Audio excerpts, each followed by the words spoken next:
Today's talk is titled The Only Thing to Hate is Hate Itself, to be delivered by Reverend Kerry Kiyohara. Reverend Kerry Kiyohara is the resident minister of Ma Kuwao Buddhist Temple on Maui, serving Hampa Hangang-ji Mission of Hawaii. Kerry was Tokudo ordained in 2016 and graduated from Chuo-bukyo Konin Seminary in Kyoto in 2018, receiving Kyoshi certification as a teacher in the Joju Shinzu Hongwanji tradition. Kerry previously worked as an executive, consultant, and writer in Los Angeles, Tokyo, Beijing, Shanghai, and Honolulu. Kerry graduated with BA and MBA degrees from the University of Southern California. Kerry speaks American English natively, fluent professional Japanese, basic Spanish, survival Chinese, but struggles daily with Hawaiian Creole English. Da kain pidgin, ya? Kerry is married to Mimi, and they are delighted to be grandparents of a 14-year-old granddaughter and a 6-year-old grandson. Kerry. Okay, good morning, everyone. Let's see, just audio check. I guess we're okay. And let's begin. May all beings be happy and well. May no harm or difficulties come to them. May they live in peace and harmony. The wisdom of the Buddha and the Metta Sutta, the Loving Kindness Sutra. Let's put our hands together, bow our heads, and reflect for a moment on the lives lost, the anguish of the loved ones left behind, and the fear and anxiety created by war, political violence, and senseless shootings across the nation and around the world.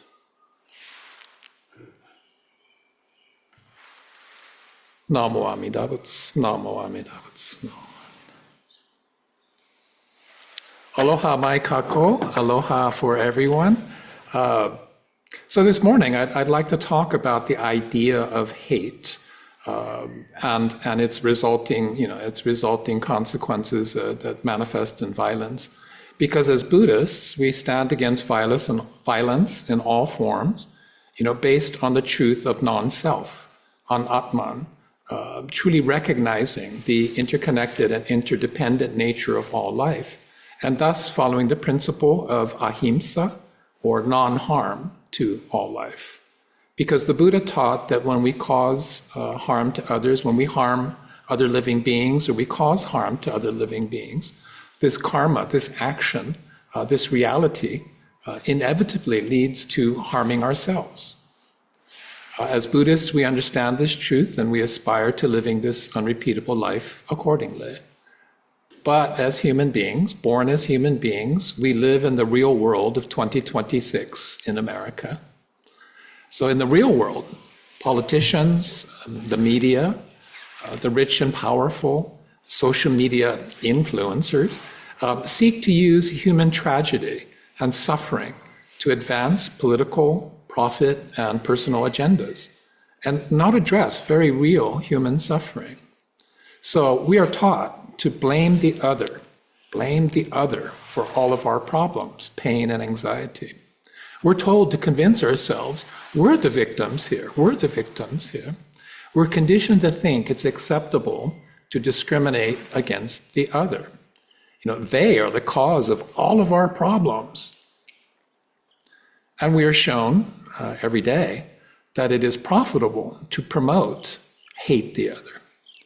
And so when politicians, the media, influencers, when they're successful in causing us to turn our hearts to the darkness of hate, which exists in all human beings, born human, it exists inside of us, that hate, it burns us from the inside. It forces us away from the heart of compassion and drives us into the heart of hate. So hate is one of the most powerful emotions and mental states that we as ordinary human beings experience. and just as easily we can become addicted to.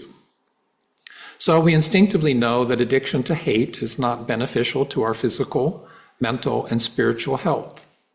And yet, hate is compelling, it's alluring, it's enticing. So as Buddhists, we seek guidance in the Dharma.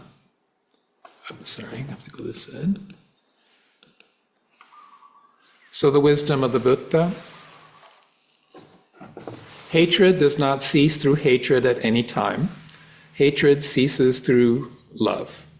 This is an unalterable law. The words of Gautama Buddha in the Dhammapada, this is verse number 5. Namo Amida Butsu, Namo Amida Butsu. So it's said that the Buddha lived 2,500 years ago, approximately 5 centuries before Jesus of Nazareth.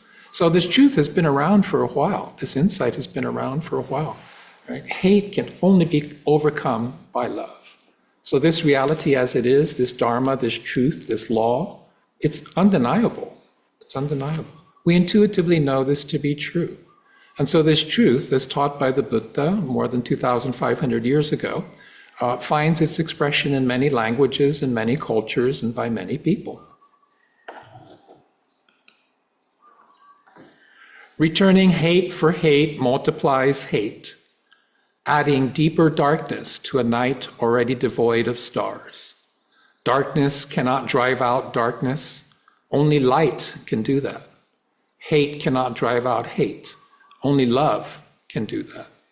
The wisdom of the Reverend Dr. Martin Luther King Jr. Namo Amida Butsu. So, if we know this to be the truth, why do we continue to have violence against the other? Because in the real world of human confusion and delusion, this realm that we live in Buddhism, it's called samsara.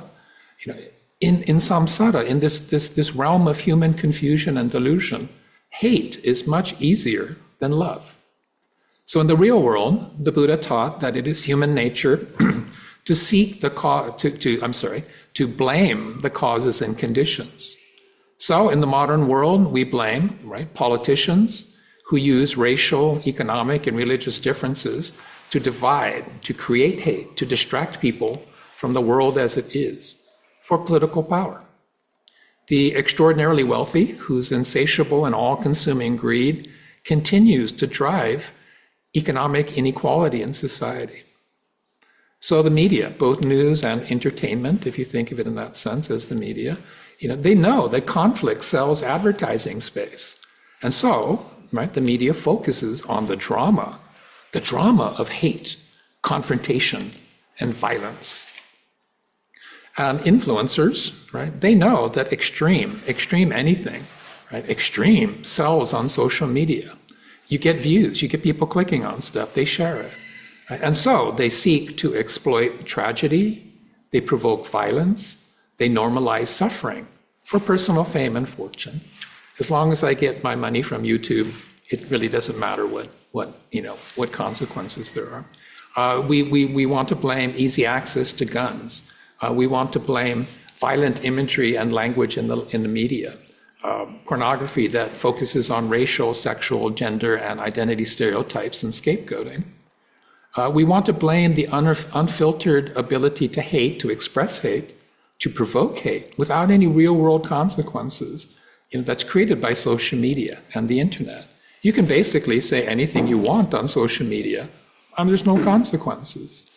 On the other hand, if you come in front of me and insult me, I'll punch you in the nose. Buddhists aren't supposed to do that, by the way. But in the real world, all of these causes and conditions can and must be addressed if America is to live up to its values, its aspirations, its dreams.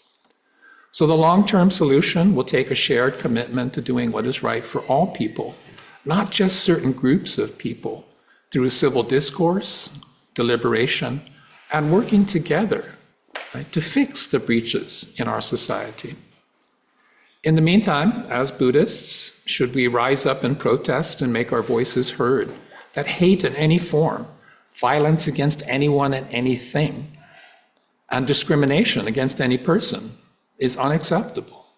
Yes, of course. As Buddhists, should we participate in the democratic process and make our voices heard, by our political and government leaders? Yes, of course. As Buddhists, should we vote? Should we encourage others to vote? Yes, of course. Will doing these things, right, making our voices heard, will our protests, resistance, and passion, will it change the world? Will trying to do something make us feel better, even if it produces no immediate results?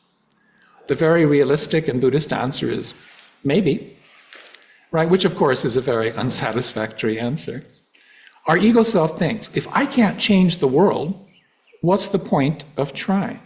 Right? If I can't change the world, I might as well just give up. Right? What's the point of trying? So it's very easy and very human to convince oneself into doing nothing, saying nothing, caring about nothing. So as Shin Buddhists, as honorable friends and fellow travelers on the path of Nembutsu, mindfulness of the Buddha Amida, in all aspects of our life, we strive to balance the secular world and the real world. So this world of human confusion and delusion, and the world of spiritual truth, the heart of absolute compassion, and the mind of non-discrimination. So as Buddhists, we go to the Dharma, we go to the teachings for guidance. Shinran Shonin, the founder of Jodo Shinshu Buddhism, lived during a time of great social and political upheaval, civil wars and breakdown of the class structure, pandemics, and famine. So this is the 12th and 13th centuries. When Shinran reflects upon himself and when he reflects upon his faith in the real world of the 12th and 13th centuries in Japan, he realizes this.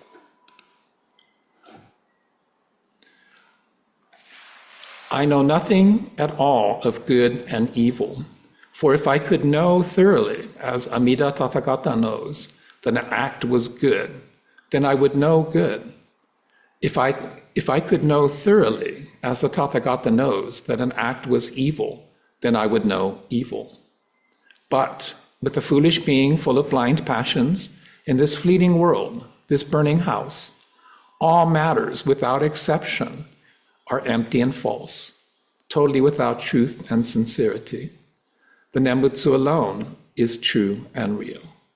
The wisdom of Shinran Shonin, quoted in the Tanisho, a record of lament of divergences, which is found in the collected works of Shinran, Volume 1, page 679. Namo Amida Butsu. Namo Amida Butsu. Oh, sorry, I didn't change the slide on the second part there. So in modern, in modern language, there's a secular truth. So there's moral, good and evil in the sense of Judeo-Christian sin against the law of God. The law of God. In the modern world, right, there's legal and illegal as defined by the laws created by human society. And then there is spiritual truth, separate from secular truth, separate from the real world, but existing simultaneously. So in this passage, Shinran is referring to karmic good and evil, not moral good and evil, but rather the consequences of our thoughts and words and actions. Shinran urges us to recognize that we are a foolish being full of blind passions. We're simply ordinary human beings living in the modern world. So we're easily led to hate people who are different from us. We're compulsively driven by our self-centered greed. And we willfully ignore the Dharma. We ignore reality as it is. Quote, in this fleeting world, this burning house, all matters without exception are empty and false, totally without truth and sincerity. The Nembutsu alone is true and real. So Shinran is not saying that the real world is irrelevant to our lives. We live in the real world. Shinran's not saying, turn your back on suffering or disengage from the real world. Shinran is simply teaching us, is simply saying, we first receive the faith of Shinjin, the entrusting heart, and rely upon it, and then share that faith with other people. Because having done that, having settled your birth into the Pure Land, becoming a Buddha, and returning in this world in oneness with Amida Buddha, then, right, in this body, in this life, we're free to change the real world because we know it's fleeting, it's transient, it's a burning house, right, in which all is without truth and sincerity. So historical fact, Shinran, the founder of the Jodo Shinshu Honganji tradition, and his great teacher, many of the great teacher's disciples and followers of the Jodo Pure Land Way, they were prosecuted, they were persecuted and punished and exiled by the government, right, who was prompted by the established Buddhist schools at the time. Right? So Shinran, our founder, was stripped of his license to be a priest. He was given a name that immediately identifies him as a convicted criminal. And he was exiled to the remote areas of Japan, far away from the life he had previously in Kyoto, the center of power in Japan at the time. And yet, he continued to teach, to share the truth of what he had found in Namo Amida Butsu, in the Nembutsu, in this mindfulness of Amida in all aspects of our life. He shared the truth of how to live this unrepeatable life to the fullest in the midst of human confusion and delusion. Now, was he angry about the treatment of his great teacher, about what happened to him and the other disciples? 4 disciples were executed, by the way. And the disparagement of the Pure Land Way of Shin Buddhism as, that's not Buddhism, that's heresy. Yes, of course he was angry. There are many writings of Shinran when he was highly critical of the Buddhist establishment of the time and the hypocrisy of the priests in pushing for the ban on the Nembutsu teachings of the Jodo Pure Land sect, the execution of the disciples, and the exile of Honen and others. And in fact, right, the Kyogyo Shinsho, so Shinran's master work, is a comprehensive academic defense of the doctrine of Jodo Shinshu, of the Pure Land Way, and the teachings of his great teacher. So Shinran could have easily used his growing popularity among the masses, right, for personal gain. Right? He could have turned it into a mega church, I guess is the term we use nowadays, making millions of dollars. But he did not. He did not. He simply devoted his life to teaching the true essence, the Shinshu, of the Jodo Pure Land Way through his writings, letters to laypersons, and sharing the teachings with everyone and anyone he met in his travel, regardless of position, power, wealth, education, or social status. So what would Shinran do if he were alive today? Would Shinran, react in anger with hatred and seek to blame the other for the challenges, the many challenges we face today? No, Shinran would not. Shinran would simply rely upon the faith of Shinjin, Namo Amida Butsu, the heart, the entrusting heart, and continue to share the path of Nembutsu mindfulness of Amida. Shinran would continue to change the world in his own way. Now me, on the other hand, I'm a different story. I'm a third-generation California Sansei. I'm a third-generation Japanese American, and I grew up in Los Angeles of the 1960s. And my very human instinct is to react to today's political rhetoric, the political violence, the hate espoused by politicians, by media, by influencers. I feel like I should respond back with my own hatred, with my own violent thoughts, words, and actions. Resist, protest, overthrow the government. You have to be careful about what you say on social media. That was, in quotes, it's an ironic statement. But realistically, right, I know I don't have the skills, the energy, or passion to organize resistance and revolution against the President of the United States. But my ego is such that trying to do that might make me feel better, for having tried. Would my individual efforts to solve the fundamental problem of human nature, people hating people because they're different and thus making them the other? No. Guided by Shinran's wisdom, we must first recognize that we each have our own aversions, biases, and prejudices. It is our human nature to fear and thus hate the other because they're different from us. We must learn the only thing to hate is hate itself.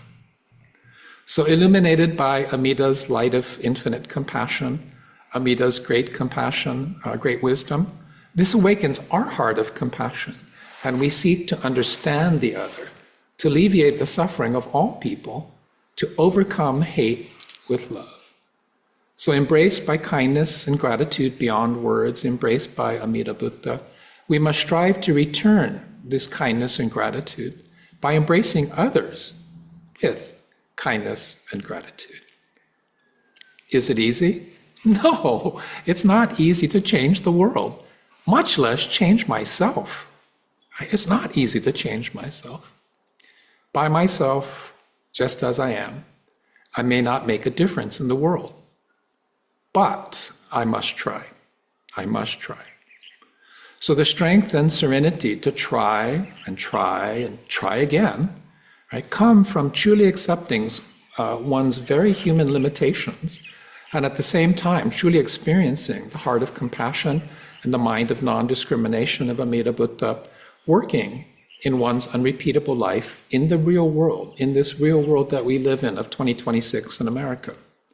So when the heart of compassion and the mind of non-discrimination are awakened in us through the faith of Shinjin, we're empowered to live each moment of this unrepeatable life with strength and serenity, because we know without a doubt the Nembutsu, mindfulness of Amida, the Nembutsu alone is true and real. Now, one modern criticism of Jodo Shinshu Buddhism is its apparent, otherworldly focus on settling birth into the Pure Land, becoming Buddha, and returning in oneness with Amida to this world to guide all beings to their birth in the Pure Land. That is to say, right, some people criticize Jodo Shinshu because we're not actively engaged in social justice in the real world, but rather, right, solely concerned with, quote unquote, the afterlife. But this is not necessarily true. Jodo Shinshu is vitally concerned with before death, right? So the afterlife and before death, but teaches that we must first settle our birth into the Pure Land by receiving gratefully the faith of Shinjin, Namo Amida Butsu. So when you're not worried about the afterlife, the existential question of what happens after I die, right? If you're not worried about the afterlife, you're completely free to do whatever you wish in the time you have left in this moment, right, before death, before we leave, before we pass. And we can all accept the fact that it's inevitable. Eventually, we all reach the end of life. Right? But if you settled the question about what happens in the afterlife, you're free to do whatever you want right here, right now, in this moment of this day of an unrepeatable life. Right? And this is the simple truth of Jodo Shinshu, which is the most difficult of difficulties. The answer is always Namo Amida Butsu. It's always Amida Buddha. So the essence of Shin Buddhism, as taught by Shinran Shonin, is the faith of Shinjin, right? Kindness and gratitude beyond words, transforming our all too human hearts and minds so that we are empowered to respond in gratitude to this unrepeatable life as it unfolds naturally, just as we are. To put it in local terms, just say mahalo. Just say thank you, thank you, thank you. No matter what happens today, right? Each moment of this unrepeatable day, of an unrepeatable life, right? Just say thank you. Just say mahalo, mahalo. So mahalo for listening this morning, and may your day be filled with aloha. Namo Amida Butsu, Namo Amida Butsu, Namo Amida Butsu, Namo Amida Buddha, entrusting in kindness and gratitude beyond words. Namo Amida Butsu, Namo.